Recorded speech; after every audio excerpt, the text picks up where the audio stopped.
Mataga na po kami ng kawayan dito sa aming resort.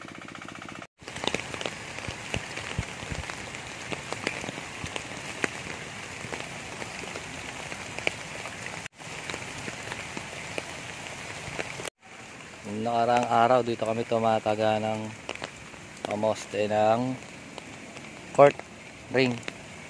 Lubog na siya ngayon.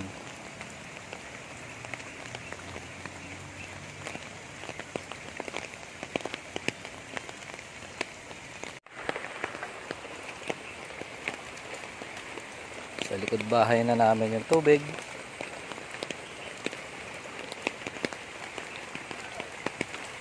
Dito na sa sagingan namin. Sana tumigil ng ulan.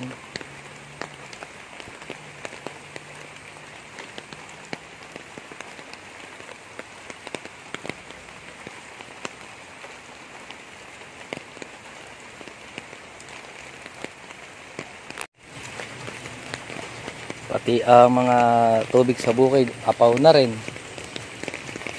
na babad na, sumobra na sa tubig yung punla ng palay. Ayan, oh, sobra na sa tubig gawa ng walang humpay na ulan.